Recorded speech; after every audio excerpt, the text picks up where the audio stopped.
हम intelligence chapter देख रहे हैं जिसका लास्ट पॉइंट है आर्टिफिशियल इंटेलिजेंस। हमने देखा जो न्यू ट्रेंड्स है इंटेलिजेंस में, उसमें एक तो हम इंटेलिजेंस तो देख ही रहे थे, आईक्यू इंटेलिजेंस क्वेश्चन, फिर उसके बाद में social intelligence, emotional intelligence, adversity intelligence भी मैंने आपको बताया था। आपकी बुक में नहीं है लेकिन हम उसको कवर करेंगे बाद में इंशाल्लाह। और इसका थर्ड वन और लास्ट है artificial intelligence. Artificial intelligence simulation of human intelligence आप इसे कह सकते हैं कि ह्यूमन इंटेलिजेंस में क्या होता है, लर्निंग, रीजनिंग, परसेप्शन, ये सारे ही एट्रीब्यूट्स को ह्यूमन आर्टिफिशियल इंटेलिजेंस में मर्ज किया जाता है, वो डिज़ाइन किया जाता है। और इसका बेसिक जो भी ह्यूमन इंटेलिजेंस के या ह्यूमन माइंड के जो ट्रेड्स होते हैं, लर्निंग एंड प्रॉब्लम सॉल्विंग, वही इसमें एसोसिएट किए जाते हैं। और इसका सबसे बेसिक कैरेक्टरिस्टिक आप बोल सकते हैं कि रैशनलाइज करने की एबिलिटी और फिर उसके अकॉर्डिंगली सही डिसीजन लेना, ताकि आप स्पेसिफिक गोल तक पहुंच सको। देखिए, ऑब्वियसली ह्यूमन माइंड की तो ये इक्वलिटी कर नहीं सकता। आर्टिफिशियल इंटेलिजेंस अभी भी ह्यूमन इंटेलिजेंस से पीछे है, अभी भी उसके नीचे है। लेकिन ये होता है कि ह्यूमन के साथ में बहुत सारी चीज़ें होती है, आपके इमोशंस होते हैं, आपके डिज़ायर्स होती हैं, सोशल डिज़ायर्स होती हैं, और टाइम, आप किस टाइम पे कोई एक्शन ले रहे हो वो मैटर करता है। तो उसकी वजह से बहुत बार फ्लॉज आ जाते हैं। जबकि आर्टिफिशियल इंटेलिजेंस में सोसाइटी का कुछ लेना देना नहीं होता, कोई सोशल एथिक्स, आपके मोटिवेशंस या अपने इंस्पिरेशंस या फिर कोई प्रेज़ या कोई इंटेंशन, ये कोई भी किसी भी टाइप के इमोशंस इसमें नहीं होते। तो ये एग्जैक्टली इसको रैशनलाइज कर पाता है, प्रॉपरली इसको रैशनलाइज कर पाता है, मशीन प्रॉपरली रैशनलाइज कर पाती है, और एक्यूट डिसीजंस लिए जा सकते हैं, जो कि बहुत बार ह्यूमन इंटेलिजेंस में गलतियों के चांसेस होते हैं। तो उसको मिनिमाइज़ किया जा सकता है आर्टिफिशियल इंटेलिजेंस के ज़रिए। इसमें देखते हैं क्या लिखा है। Artificial intelligence is enabling machines or the software programs running those machines to think and learn through experience just like humans intelligence। देखिए, ह्यूमन इंटेलिजेंस में एक्सपीरियंस का बहुत बड़ा रोल होता है। जो लर्निंग है, लर्निंग प्रोसेस है, वो आपको एक्सपीरियंस से ही आता है। ये हमने पहले लर्निंग के लेसन्स में देखा हुआ है कि आप जो चीज़ का एक्सपीरियंस करते हो वो आपको लर्न होता है।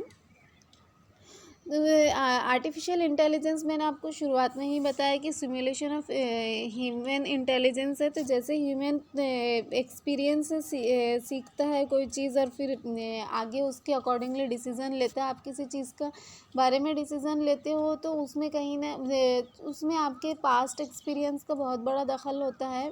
पास्ट में आपके कैसे एक्सपीरियंस रहे, अकॉर्डिंगली आप फ्यूचर के लिए कोई डिसीज़न लेते हो। तो आर्टिफिशियल इंटेलिजेंस में भी मशीन को इनेबल बनाया जाता है, ऐसे सॉफ्टवेयर डिज़ाइन किए जाते हैं कि जो एक्सपीरियंस के ज़रिए या फिर लर्निंग प्रोसेस के ज़रिए कोई डिसीज़न ले। उस एक्चुअली उसमें बहुत सारा data, science of computer science, algorithms, language, philosophy, psychology, सारा ही डेटा उसमें डिज़ाइन इन्वॉल्व किया जाता है, सारा ही डेटा उसमें सेट किया जाता है। और उन सब डेटा की मदद से कंप्यूटर या artificial intelligence software particular decision लेता है। वो सारे डेटा को कलेक्ट करके उसको फ़िल्टर करके उससे कोई डिसीज़न लेता है। तो जैसे ह्यूमन माइंड होता है कि आपने क्या परसीव किया, आपको क्या एक्सपीरियंस आया, और आपने फिर उससे क्या प्रॉब्लम सॉल्विंग एटीट्यूड आपका बना उसको लेकर, ये सारी चीज़ें मिलाकर ही आपका रीजनिंग कैसे कर रहे हो आप किसी चीज़ के लिए, वो सारी चीज़ें मिलाकर ही आप कोई डिसीज़न लेते हो। तो ऐसे ही artificial intelligence computer science, algorithm, languages, philosophy, psychology, सारे डेटा को फ़िल्टर करके कोई डिसीज़न लेता है। तो हम ये एक्टिविटी देखते हैं, इससे आपको और क्लियर समझ में आएगा कि एक्चुअली आर्टिफिशियल इंटेलिजेंस क्या होता है और ये कैसे वर्क करता है। Discuss how the following devices use artificial intelligence. First one is computers. अभी कंप्यूटर्स आर्टिफिशियल इंटेलिजेंस का इस्तेमाल कैसे करता है? जैसे देखिए, पहले कंप्यूटर में आपको मैन्युअली पासवर्ड टाइप करना होता था, और लेकिन अभी फिंगरप्रिंट्स के ज़रिए या फेस रिकग्निशन के ज़रिए आप आपका कंप्यूटर ओपन कर सकते हो, आपका लैपटॉप ओपन कर सकते हो। तो ये कैसे, ये आर्टिफिशियल इंटेलिजेंस के ज़रिए ही मुमकिन होता है कि एक बार आप उसमें आपका डेटा स्टोर कर देते हैं, तो आर्टिफिशियल इंटेलिजेंस आपके फेस को पहचान लेता है, आपके फिंगरप्रिंट्स को पहचान लेता है, साथ ही वो डिस्क्रिमिनेट भी कर लेता है कि ये आपका फेस नहीं है, ये आपका फिंगरप्रिंट्स नहीं है, ये किसी और के हैं, और वो सिर्फ आपने आपका फिंगरप्रिंट उसमें स्टोर किया है तो वो उसी से खुलता है। सेल्फ ड्राइविंग कार्स अभी इनिशियल स्टेज में है, लेकिन आने वाले कुछ सालों में ये रोड्स पे आपको दिखाई देने लगेगी। इसमें ये होता है कि इस ड्राइवर की ज़रूरत नहीं होती है, और ये कार खुद से ड्राइव हो सकती है। इसमें सारा डेटा स्टोर किया जाता है, पर्टिकुलर उसको लोकेशन बताई जाए या गूगल से लोकेशन फिक्स की जाए, तो वो कार आपको सेफली वहाँ ले जाकर छोड़ सकती है। जबकि जब इंसान खुद ड्राइव करता है तो उसमें कुछ कुछ ऐसे कुछ रीज़न्स की वजह से एक्सीडेंट हो सकते हैं या एक्सीडेंट होते हैं बहुत बार ऐसा होता है कि ड्राइवर का कॉन्संट्रेट नहीं होता है, वो कुछ अपने स्ट्रेस में होता है, कोई और चीज़ उसके दिमाग में चल रही होती है, तो वो सामने से आने वाली गाड़ी को देख नहीं पाता। मशीन में ये फ्लॉ नहीं हो सकता, क्योंकि मशीन में तो कोई इमोशंस नहीं होते, मशीन्स में तो दूसरी साइड की बातें भी नहीं होती, उसमें उतना ही होता है जो डेटा आपने उसमें स्टोर किया है। आपके ब्रेन में तो बहुत सारी चीज़ें ऑटोमेटिक भी, जितना सारा रोज़ आपकी नज़रों के सामने आ रहा है वो सारा का सारा आपके ब्रेन में स्टोर हो रहा है, उतना वो सब एक साथ काम करता है। जबकि आर्टिफिशियल इंटेलिजेंस में स्पेसिफिक होता है, जितना आपने उसमें स्टोर किया है वो उतना ही वर्क करता है। तो इसमें ये चांसेस कम होते, ये चांसेस नहीं होते, कम की क्या बात है, ये चांसेस नहीं होते कि कंसंट्रेशन ना होने की वजह से, ड्राइवर ड्रंकन होने की वजह से एक्सीडेंट हो, या फिर ट्रैफिक रूल्स को लोग ब्रेक करते हैं। ये भी सेल्फ ड्राइविंग कार में ऐसा नहीं हो सकता। उसमें ट्रैफिक रूल्स जब एक बार इनपुट कर दिए जाएँ ट्रैफिक रूल्स, तो वो अकॉर्डिंगली ही चलने वाली है, किसी भी कंडीशन में वो ट्रैफिक रूल्स को ब्रेक नहीं करने वाले। रोबोट्स, बहुत सारी जगह पे रोबोट्स का इस्तेमाल होते हैं, जो बहुत ख़तरे की जगह है, जहाँ पे इंसान नहीं जा सकता है, वहाँ पे रोबोट जाकर अपना काम करते हैं। जैसे अभी कोविड-19 का जो जो केसेस चले, उसमें भी ये हुआ कि कोविड-19 के पेशेंट्स जिनके पास में जाना ख़तरनाक था, लेकिन मतलब इन्फेक्शन का ख़तरा था, लेकिन उन लोगों को मेडिसिन्स और खाना वगैरह रोबोट्स के ज़रिए पहुंचाया गया, ताकि ह्यूमन को इन्फेक्शन ना हो और सेफली पेशेंट तक के खाना और मेडिसिन्स भी पहुंच जाएं। मेडिकल डायग्नोस्टिक टूल्स ये बहुत सारे हॉस्पिटल्स में इस्तेमाल होते हैं। दिल्ली के हॉस्पिटल्स में भी ये मशीन्स लगी हुई हैं, जहाँ पे इस मशीन के ज़रिए जब आप उसमें आपके सिम्टम्स डालते हो, आपको क्या हुआ है, सर्दी है, बुखार है, हेडेक है, और व्हाटएवर जो भी आपको सिम्टम्स है, आप वो मशीन में डालते हो आपके सिम्टम्स, तो वो अकॉर्डिंगली स्क्रीन करता है, डायग्नोस करता है कि आपको क्या बीमारी है, और साथ ही उसकी मेडिसिन भी डिस्पेंस करता है वो आपको।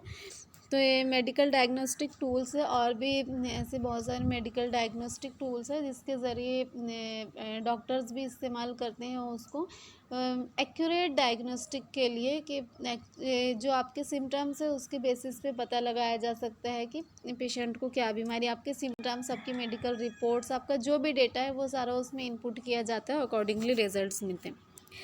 ट्रांसलेशन डिवाइसेस भी आर्टिफिशियल इंटेलिजेंस के बेस्ट एग्जांपल है। ट्रांसलेशन डिवाइसेस में आप देखते हैं कि विद इन ए सेकेंड आपको किसी भी लैंग्वेज में ट्रांसलेशन मिल सकता है। आपका ट्रांसलेशन, आप कोई एक सेंटेंस डालते हो या कोई एक पूरा पैराग्राफ डालते हो आप उसमें, और फिर उसके बाद आप जो भी लैंग्वेज में चाहते हैं तो आपको उसका ट्रांसलेशन मिल जाता है। तो that is also example of artificial intelligence.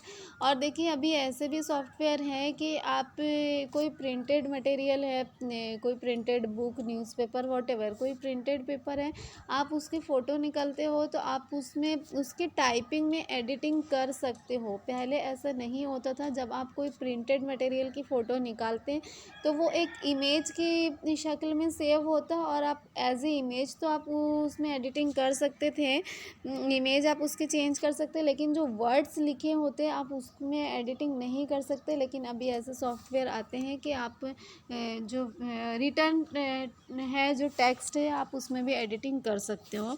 आपको आपके ये एक्सेसिबल टू ऑल है, ये आपको आपके प्ले स्टोर्स पे भी ये सॉफ्टवेयर, ये एप्लीकेशंस मिलेंगी।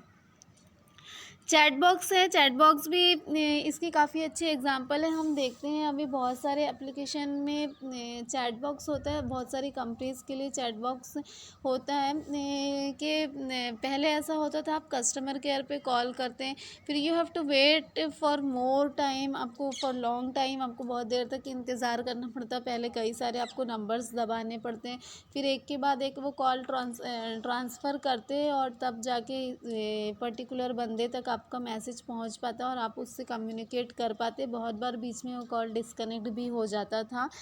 लेकिन अभी चैट बॉक्स में ऐसा होता है कि आप ये कंपनीज़ के चैट बॉक्स होते हैं, आप उसमें आपकी क्यूरी डालते हो तो पहले तो उधर से ग्रीटिंग आता है, it is through robot, robot human की तरह आपको रिस्पॉन्स करता है। अब पहले वो आपको ग्रीट करेगा, फिर उसके बाद में आप जो क्वेश्चन डालते हो तो उसमें जो डेटा फीड होता है वो अकॉर्डिंगली उस रिप्लाई करता है। Artificial intelligence is an innovation created by human intelligence. Artificial intelligence तो ह्यूमन इंटेलिजेंस का ही एक कारनामा है। There are comparatively no limitations to human intelligence but there are certain limitations to artificial intelligence. देखिए, लेकिन ये है कि आर्टिफिशियल इंटेलिजेंस में भी काफ़ी आर्टिफिशियल इंटेलिजेंस को इतना परफेक्टली माना जाता है क्योंकि इसमें जज्बात के इमोशंस के और आपकी फीलिंग्स की वजह से, आपके सेंटिमेंट्स की वजह से गलतियां होने के चांसेस नहीं होते, बिल्कुल भी नहीं होते। आपका कंसंट्रेशन लैक नहीं होता, मशीन में कंसंट्रेशन का कोई इशू नहीं होता है, मशीन में टाइम रिस्पॉन्स का कोई इशू नहीं होता है कि इस वक्त आपका मूड कैसा है, उस वक्त आप सुबह में कोई डिसीज़न लेते हो तो वो कैसा हो सकता है, आप ऑफिस से आके कोई डिसीज़न लेते हो तो कैसा होता है, आप बहुत स्ट्रेस में कोई डिसीज़न लेते हो या आप बहुत ज़्यादा खुशी में कोई डिसीज़न लेते हो, तो ऑल डिफर्स। तो मशीन में ये सारी चीज़ों का कोई चांस ही नहीं बनता, इसलिए डिसीजंस गलत होने की गुंजाइश नहीं होती। लेकिन उसके बावजूद इसमें बहुत सारी लिमिटेशंस हैं, बहुत सारी खामियां इसमें हैं। Due to upgraded knowledge based on experience, imaginations, emotions, ethics, social values, etc., human intelligence can take comparatively more relevant decisions. देखिए, जो मैं अभी तक आपको बता रही थी कि आपके इमोशंस से, आपके एथिक्स से आपके डिसीज़न पे फ़र्क पड़ता है, लेकिन यही चीज़ आपके डिसीज़न्स को और भी ज़्यादा रिफ़ाइन भी करती है। ये देखिए, आपने मशीन में जो डेटा, आर्टिफिशियल इंटेलिजेंस में क्या होता है कि आपने मशीन में जो डेटा स्टोर कर लिया, अभी वो अकॉर्डिंगली ही आपको रिज़ल्ट देगा। चाहे आप आज कोई चीज़ का रिज़ल्ट उससे मांगते हो, चाहे आप 2 साल के बाद में कोई चीज़ का रिज़ल्ट उससे मांगते हो, जब तक कि आप उसको अपडेट नहीं करेंगे, जब तक कि आप उसको अपग्रेड नहीं करेंगे, तब तक कि आपको नए रिज़ल्ट्स नहीं मिलेंगे। लेकिन ह्यूमन इंटेलिजेंस ये तो रोज़ अपडेट हो रहा है, रोज़ आपका नॉलेज अपग्रेड हो रहा है, आपको नए एक्सपीरियंस आते हैं, आपकी इमोशंस वो साथ होते हैं, आप क्या सोशल वैल्यूज़ है, क्या एथिक्स है, वो सारी चीज़ें आपके जहन में होती हैं और आप उसके हिसाब से ज़्यादा रिलेवेंट डिसीज़न ले सकते हो, जबकि आर्टिफिशियल इंटेलिजेंस में ऐसा मुमकिन नहीं होता। ये सिर्फ जो स्टोर्ड इन्फॉर्मेशन है, जो आपने ख़ुद उसमें इंफॉर्मेशन स्टोर की है, उसकी बेसिस पे ही ये डिसीज़न लेती हैं। In comparison to artificial intelligence, human intelligence is superior in nature. और फिर आर्टिफिशियल इंटेलिजेंस के कंपैरिजन में ह्यूमन इंटेलिजेंस काफ़ी सुपेरियर है। Therefore, artificial intelligence cannot be an option to human intelligence in a real sense. देखिए, artificial intelligence के बहुत सारे फ़ायदे हैं, बहुत सारी जगह उसको सक्सेसफुली इम्प्लीमेंट किया जा रहा है और उसका फ़ायदा उठाया जा रहा है। उसकी वजह से आपकी टाइम की बचत होती है, आपकी एनर्जी की बचत होती है, आप एक्यूरेट डिसीजंस तक पहुंच सकते हो। लेकिन उसके बावजूद इसे ह्यूमन इंटेलिजेंस से रिप्लेस नहीं किया जा सकता, ये उसकी जगह नहीं ले सकता। आर्टिफिशियल इंटेलिजेंस से भी जो रिज़ल्ट्स मिलते हैं वो इंसान ही इस्तेमाल करता है और इंसान ही अकॉर्डिंगली आगे बढ़ता है, प्रोसीड करता है। जो आर्टिफिशियल इंटेलिजेंस से जो डेटा हमको हासिल हुआ उसको ह्यूमन इंटेलिजेंस के द्वारा एनालाइज किया जाता है और फिर अकॉर्डिंगली प्रोसीड किया जाता है। Today, artificial intelligence is used on a large scale to perform various daily routine tasks as well as to solve various critical problems. आज आर्टिफिशियल इंटेलिजेंस का इस्तेमाल बहुत बड़े पैमाने पर हो रहा है, रोज़ की रूटीन में भी हो रहा है और क्रिटिकल प्रॉब्लम्स को सॉल्व करने के लिए किया जाता है। For example, it is used for speech recognition, natural language process, spam filtering from emails, medical diagnostic, detecting frauds in economic transactions, weather forecasting etcetera. बहुत सारी जगह इसका इस्तेमाल होता है। देखिए, आपके जो ईमेल, आपकी ईमेल बॉक्स में एक स्पैम फ़ोल्डर भी होता है और बहुत सारे मेल्स ऑटोमेटिक स्पैम में जाते हैं। ये कैसे होता है कि जो मेल आप कॉन्स्टेंटली जिस तरफ से आने वाले मेल आप कॉन्स्टेंटली डिलीट करते रहते हो या आप वो मेल कभी खोलते ही नहीं, वो आप वो मेल कभी पढ़ते ही नहीं, तो कुछ दिनों के बाद में आपकी चॉइस के बेसिस पे वो एक आपका डेटा स्टोर कर लेता है। वो सेंस कर लेता है कि आप किस चीज़ को प्रिफ़र करते हो, आप कौन सी चीज़ें देखते हो और कौन सी चीज़ आपके काम की नहीं है। वो इसको फ़िल्टर कर लेता है और वो ऑटोमेटिक वो मेल स्पैम में चले जाते हैं। मेडिकल डायग्नोसिंग मैंने आपको बताया कि मशीन में आपकी मेडिकल रिपोर्ट्स और पहले तो मशीन के ज़रिए आपकी मेडिकल रिपोर्ट्स हासिल की जा सकती है। जो ईसीजी हो गया, आपका शुगर लेवल हो गया, आपका बीपी लेवल हो गया, ये सारी डिजिटल मशीन्स के ज़रिए ये सारी चीज़ों का पता लगाया जाता है, डायग्नोस किया जाता है। तो ये सब आपका जो लाइव है, अभी आपका दिल किस तरह से हरकत कर रहा है, अभी आपका ब्रेन में क्या चल रहा है, वो सारी चीज़ें जो डिटेक्ट की जाती है, ये सारा आर्टिफिशियल इंटेलिजेंस के ज़रिए ही पॉसिबल है। वेदर फोरकास्टिंग, अभी किस तरह से मौसम है और आगे कैसा मौसम हो सकता है, ये जो पहले से जो डेटा स्टोर होता है उसमें अभी हमने मशीन में डेटा सारा ऑटोमेटिक स्टोर होता है। वेदर किस तरह से चल रहा है, फिर इसकी बेसिस पे वेदर क्या हो सकता है नेक्स्ट फ्यू मंथ्स में। आप देखते हैं अभी आपके मोबाइल पे भी रोज़ मैसेज रहता ही होगा कि 3 to 4 आवर्स में बारिश होने वाली है, या कल मौसम ठंडा रहने वाला है, या कल मौसम इससे वार्म रहने वाला है, टेम्परेचर इतनी डिग्री से बढ़ने वाला है या कम होने वाला है। तो ये सारी चीज़ें आर्टिफिशियल इंटेलिजेंस के ज़रिए ही पॉसिबल हो पाती है। तो ये हमारा इंटेलिजेंस का चैप्टर कंप्लीट हुआ। इसमें हमने सबसे पहले तो इंटेलिजेंस देखा, मल्टीपल इंटेलिजेंस और सिंगल इंटेलिजेंस। उसके बाद में हमने डायग्नोस्टिक देखा कि इंटेलिजेंस को कैसे पता किया जा सकता है, कैसे मेज़र किया जा सकता है, मेज़रमेंट ऑफ इंटेलिजेंस। इसमें आईक्यू हमने जाना, आईक्यू की शुरुआत कैसे हुई और आईक्यू कैसे मेज़र किया जा सकता है। बाद में हमने आईक्यू मालूम करने के लिए डिफरेंट इंटेलिजेंस के टेस्ट देखे, उसमें वर्बल और नॉन वर्बल इंटेलिजेंस टेस्ट और इंडिविजुअल और ग्रुप इंटेलिजेंस टेस्ट। फिर बाद में हमने उसमें न्यू सोशल ट्रेंड्स देखे, क्या क्या इंटेलिजेंस के न्यू सोशल ट्रेंड्स है, सोशल इंटेलिजेंस, इमोशनल इंटेलिजेंस और अभी आर्टिफिशियल इंटेलिजेंस।